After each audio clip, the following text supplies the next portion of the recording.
Hi everyone, I'm Cindey Nordman, a Florida real estate broker. I'd like to invite you to my new video series and podcast called Girl Power Happy Hour.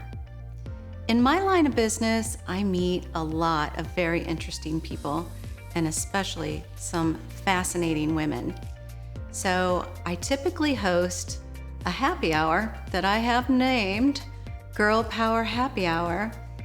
And with the onset of COVID, it's been more difficult to get together with the ladies. But I didn't want you to miss out on all of the incredible women who are all around us, who can motivate us and inspire.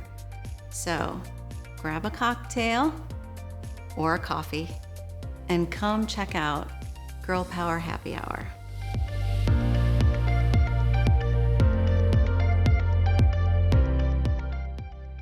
When I talk to people about women who inspire me locally and who are just dynamos in what they do, the first person I always think about is Sarah Matson.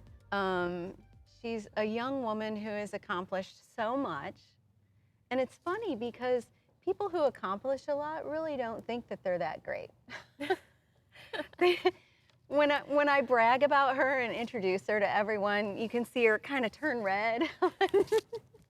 But I was a kid born in the 60s, grew up in the 70s, and I didn't have a lot of role models or people around, women especially, who were doing amazing things that I witnessed personally. So when I see it happening now in our younger generation, or I encounter women who are my age or older, who have accomplished great things, I want to shout it from the rooftops. I want to exclaim it from the mountains. I want everyone to know what incredible things they're doing. So this is our first ever Girl Power Happy Hour via video and podcast. And we're meeting out here at the Herlong Recreational Airport, where Sarah is the manager of the First Coast Flight Center. And as we're sitting here, we're going to encounter some noises. We're doing it all natural. We're just shooting with it. And we're sitting here and we're watching people drop in from the sky, from skydiving. We're watching the airplanes take off. And I just want you to hear all that Sarah has accomplished. And I especially want young women and girls to know whatever you want to do, you can do it. So Sarah, thank you for being my first Thank you so interview. much. And we're just gonna stumble through this however it goes, but I just want everyone to know, basically, explain what your position is. I know that you're 33, right? Mm-hmm. Okay. And I would say that's probably most likely the youngest person in this position, but we could do some research and find out. But tell us what your position here entails. So I'm the manager of the First Coast Flight Center at the Herlong Recreational Airport. I primarily take care of the day-to-day operations of the airport. I have 2 technicians that take care of our grounds department and the airfield maintenance, building maintenance. I have 4 line service technicians that take care of the customer service, the fueling and moving of aircraft. And I have a general aviation specialist that takes care of the operations at the airport, and he's kind of a liaison between me and the tenants. He's kind of my first line of defense. If anything needs to get escalated, it comes up to me. I deal with a lot of the major projects that are going on with the airport. We've got ramp lighting that's going up soon, just to increase security at night and brighten the place up a bit. We've also got some runway repairs that we're in the process of doing as well. I take care of the budget and work with the other airports in the area to just kind of coordinate projects and see if we can work together to get things done. Wow, okay. So when we met about 3 or 4 weeks ago, you had a lightning strike out here. And that was kind of a big deal. So what happened there? Yeah, so the lightning strike took out a giant chunk of one of our runways. And we didn't really find out about it until later that night. And the next day, one of our other runways was going to be down for maintenance. And so we had to come in super early and get that one repaired so that it could be open while the other one was closed. It took out some airfield lighting, it took out some gate operators, so and some radios. So we kind of came into a mess that morning, but we were able to get it taken care of pretty quickly, thank goodness. Wow. What do you think is one of the most challenging things that you have to deal with in your position? What do you think really weighs on you the most and is kind of unusual that people might not know about? So our airport has a lot of people that personally own aircraft, and you know, just the customer service aspect of a smaller airport and trying to keep everybody happy while still maintaining our safety and our rules and abiding by FAA laws is a really big challenge. You know, a lot of times our tenants don't understand why we have the rules we have, you know, and they push back a lot, and it's difficult trying to get them to wrap their head around, you know, this is not against you, this is because we have to. Right. Keeping everyone safe. Oh yeah. And I know, like, anytime I hear of a downed plane or an issue with a smaller plane, I always text you or call you, and I'm like, was that from your airport? Is everything okay? Yeah. And so there are issues like that that do occur, and that puts you on high alert status. Absolutely. Wow. Yeah. So I want to talk about, how does a girl find herself in this position? So you grew up and somehow encountered the field of aviation. Can you tell me how that all unfolded? Was your father a pilot? What happened? Okay, so my first memory of wanting to get into aviation was in 8th grade. We were doing an orientation for high school, and I grew up in Roanoke, Virginia. I went to a magnet school. I was in a magnet school system, and as part of that orientation, you know, they were explaining all of the different programs that were offered at my high school, and one of those programs was flight, was being like becoming a private pilot and getting your pilot license.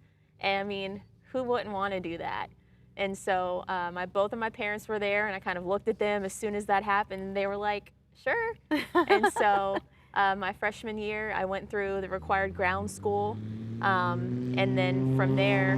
Here comes a plane. Yeah. We're here out in the all natural of the airport.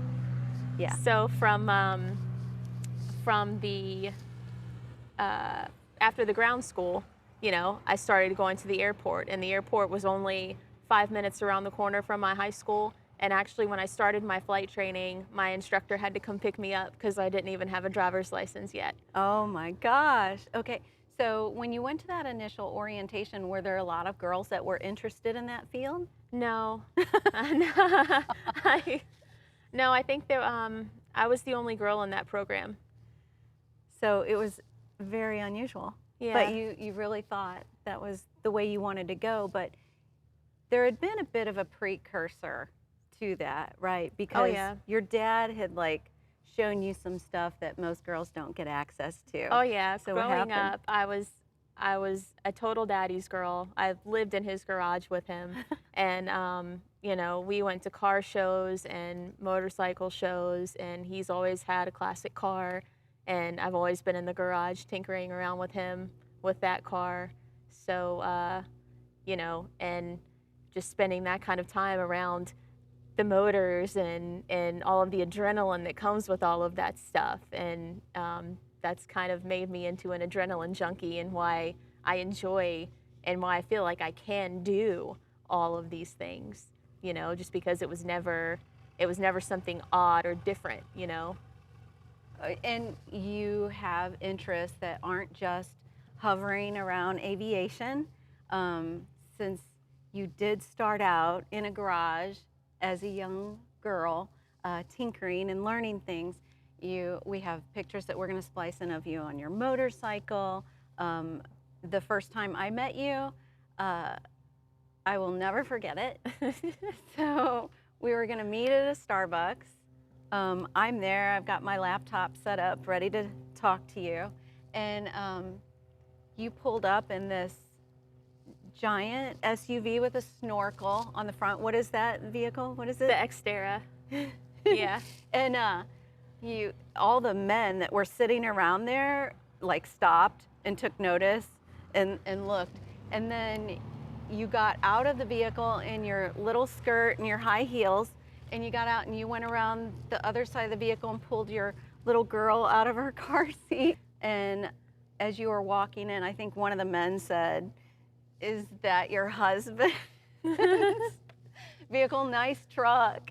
And you were just like, you said No. something to him like, No, it's mine. Like, that's pretty much my response. and when I sat and met with you that day, we were looking for a home for you. And you said, I don't have a whole lot of specific particulars, but I have to have a garage that I can fit my truck in because I do all of my own work and my own maintenance. I have to have room for my tool chest and all of that. And I was just, I was in love at that moment. I was like, what is this? This is so incredible. I got to hear more. So you do that. You have the motorcycle. You work on your own vehicles. You bought, what was that car that you bought that had the steering wheel on the wrong side? Yes, that's a 1989 Nissan 300ZX twin turbo, and it is directly imported from Japan, so it is right-hand drive. You drive on the wrong side of the car. Yeah, you showed up with that, and you were tinkering with that and doing your own maintenance on it and all of that. So you've always had this mindset that you're going to take care of it yourself. Right. You're going to do it. Right. So how did you gain that education? So you're a little girl, you're working with your dad in the shop, then you get to that age where you get to select the aviation side of things. Where does it take you from there? What happens from there? So, once I was in the flight training program, I was pretty much decided that I loved aviation enough to make it a career. And so I pursued a bachelor's degree in aviation management through JU. Wow. I wanted to be somewhere further south near the beach where it was warm and where there were great flying days like all the time. So yeah, that's pretty much where that took me. Once I graduated, I took some odd jobs, mostly in retail, because I was married at the time, and he was naval, a naval officer, and we moved around a whole lot, so I really couldn't have like a solid career at that time. But once we separated, I went back to Florida and came back to the aviation. And within a year or so, I was right where I wanted to be with the Jacksonville Aviation Authority, the company that I wanted to work at since I was in college. And 4 years later, now I'm at the point that I thought that it was going to take me to get my entire career. I thought that I was going to be 45 years old and finally attaining an FBO manager, an airport manager position. And it's crazy to think that back then, that was the height of my career. That was going to be it. And now I'm 33, and it's like my third position, and I'm there. And, where do I go from here now? Like, this is as far as I thought I would ever go. Yeah, and I remember when the position was coming up and it was in your sphere, you knew that it was becoming available, and you had some pushback. Oh, yeah. And you just didn't give up. Whatever someone said, well, you can't because of this. Right. You had a totally different attitude about it. I did. Like, I don't really take no for an answer. And I have a lot of faith in my knowledge and what I can do. And even being at this airport for a few months, and then I got the manager position from that, trying to even apply for the position, I was told, you don't have enough experience on paper to do it. I'm sorry, we're not even going to let you apply. But luckily, my boss at the time had enough faith in my, in my abilities and what he had seen from me for just a few months to fight for me. And we were able to convince them to let me do it on an interim basis and just kind of give me 3 months to kind of prove myself. And, they gave me a list of tasks to do and things that I needed to do to prove that this is what you have to do it. And I did. It's And amazing. yeah. It's really incredible. So it just really encourages me to hear that, people kind of snuffed on some of your ideas, and you sat in that for a moment and then thought, no, no, no, Yeah. I can do this. I can make it happen. Yeah. Because oftentimes, from my generation and women before, our sphere would tell us that's really not something that a girl should do. That's not something that a woman who's going to be a mother should do. That's not, all these reasons why it wasn't the best option to pursue our own life goals and interests.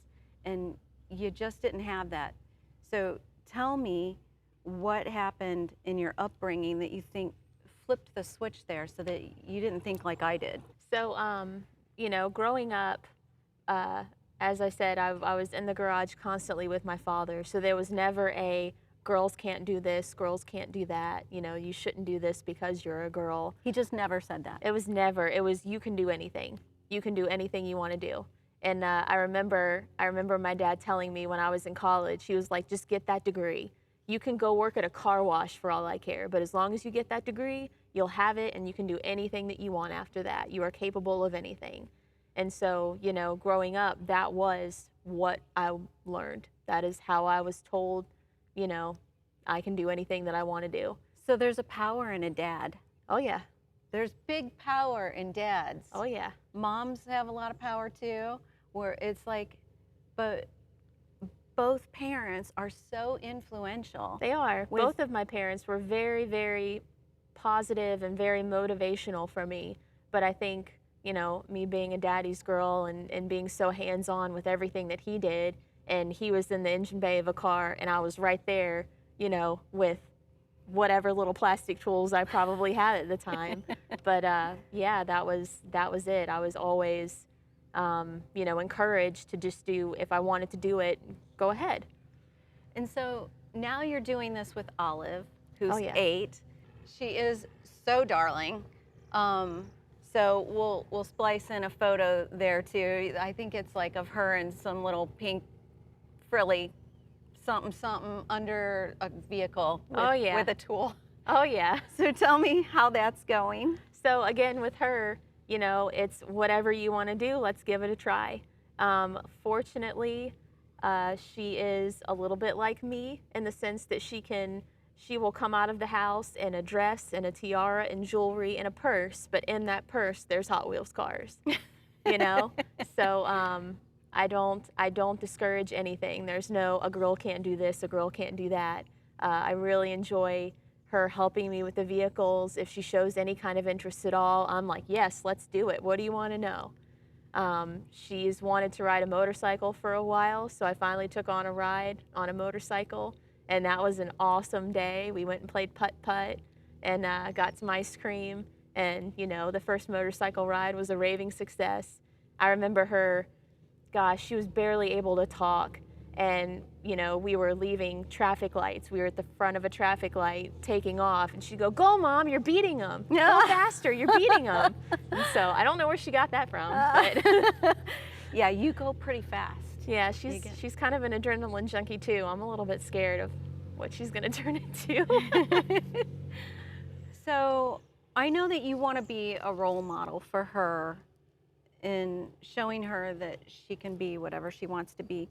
Did you see those female role models in your childhood, in high school, in the college days? Did you find women, did you see women, or did you seek out any women that were in similar fields that you were pursuing?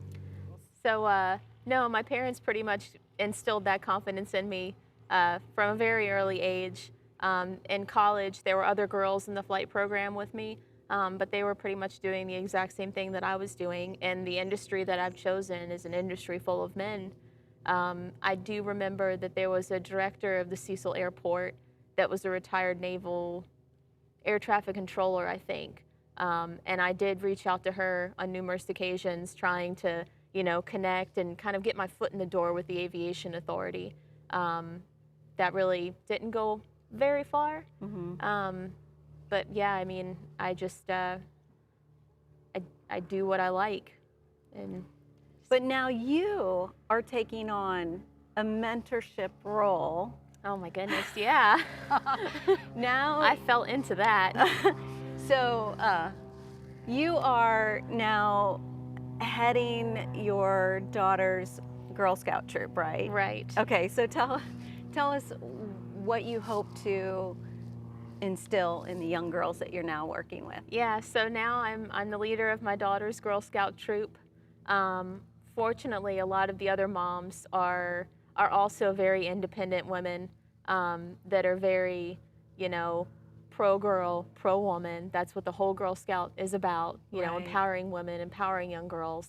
And so, I brought ideas up of, a tire change day, an oil change day, let's go, go to a race down in Daytona or go camping somewhere, any of these kind of things to get these girls experiences, that they normally wouldn't have. Right. And everybody's been very on board with that. They're very excited. So I'm really looking forward to helping to empower young women. And I'm coming for all the car maintenance days with the Girl Scouts.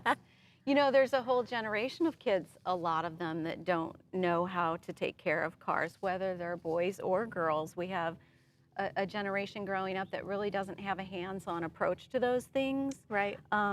So what do you think is really important about that? What value do you see in it, in knowing those basic skills? Well, it's just a lot of power that you have when you can diagnose your own issue, when you don't leave it up to somebody else to tell you what's wrong. Because unfortunately, people aren't always honest. And I've myself gone into maintenance shops looking for, just a tire rotation. And they come back and tell me, oh, this is bad, oh, that's bad. And I say, no, I just replaced that. I don't play those games. So, I mean, even being someone that knows that, they see a woman walk in with a car that's got a problem and they're gonna just rack you up. So I really don't like being taken advantage of. I don't like typical stereotypes, and I really want to encourage everybody that I can to not be taken advantage of. I'm just trying to help people better themselves, better their situation.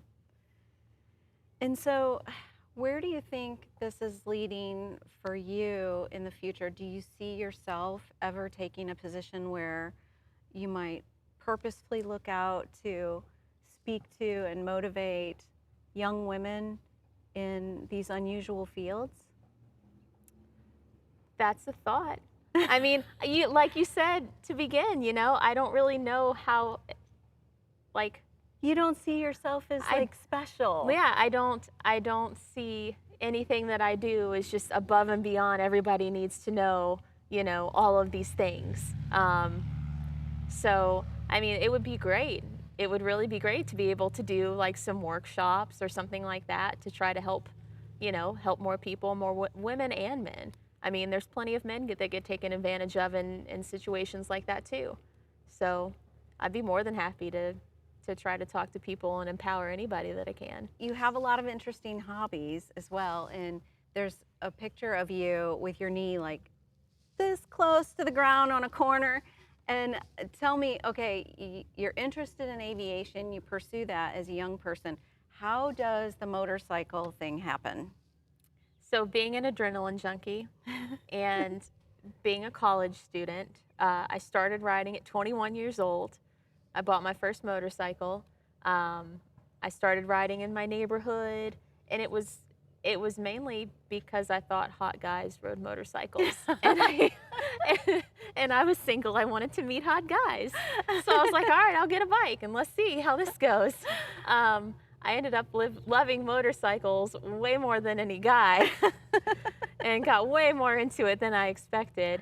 But yeah, that's pretty much my motivation for doing that. But it has been an amazing experience being a rider. The people that I've met, the bonds that I've formed with people we can ride, one after the other, and I can tell what the person in front of me is going to do based on where they're looking, their body language, that kind of stuff. So being able to be in sync and in tune with people like that is a really, really cool experience. Another one of your hobbies is like ATV mud type stuff. So you take the SUV and you soup it up, and you have a snorkel. Right. So what's the purpose of the snorkel, and what do you do with that vehicle? What kind of fun do you have with that? So normally fresh air comes in right behind the headlight, and if you end up doing a water crossing or something, you'll suck air up or water up into the engine. So that's the purpose of the snorkel. And the truck, I don't know, it's another adrenaline adventure kind of thing. I've always enjoyed camping. I went camping with my parents when I was younger. And I mean, moving to Florida isn't exactly where you expect to find really good spots to off-road and do the four-wheeling kind of thing. But yeah, when I bought that truck, I've always loved the Nissan Xterra, and the unicorn truck to get is the four-wheel drive with the manual transmission, which is what mine is. And those trucks are built to go off-road and do some crazy things. Oh, yeah. And yeah, we've been to a lot of really, really cool places, and again, met some really great people, just having a good time. Okay, so when something goes wrong with the vehicle and you take it upon yourself to handle it, how did those skills develop? Because that has nothing to do with aviation, and it has nothing to do with being cool on a motorcycle. That's like some really technical things. And like I said, we don't have young people now who really even know how to change a tire. Right. Some of them don't know how to put gas in their car. Right. How did that come to be that you knew how to change out a transmission or some skill like that? So my dad was a mechanic his whole career. And when I got my first car, the first thing we did was dive into the engine. We did the spark plugs and changed the oil and that kind of stuff. We've replaced engines on his vehicles. Wow. When I was younger. Just pulled out the whole engine and... Yeah. I remember him sitting in the engine bay, no engine in there, cleaning some stuff up, waiting to put the new one in, and the new one sitting on a crate in the floor of the garage. And he needed my help with the shop crane, lifting it up and positioning it and putting it back down into the engine bay. So I got a lot of my automotive knowledge from him. But also, fortunately, a lot of the vehicles that I've had are old. A lot of the vehicles I'm interested are old. And so there's a lot of information on how to repair them online. So my first car that I got out of college that I had to start maintaining, on my own, was the car that is notoriously difficult to maintain and expensive to maintain. And being a broke college student, I didn't really have a lot of funds to take it to the specialty shop and have them do all of the work to it. So it was kind of out of necessity that I needed to get my car back on the road, and there were resources online that told me step by step how to do this, and I just kind of dove in and did it. My dad prepared me with a lot of the basic knowledge, and then I was able to fill in the blanks with the help of others before me.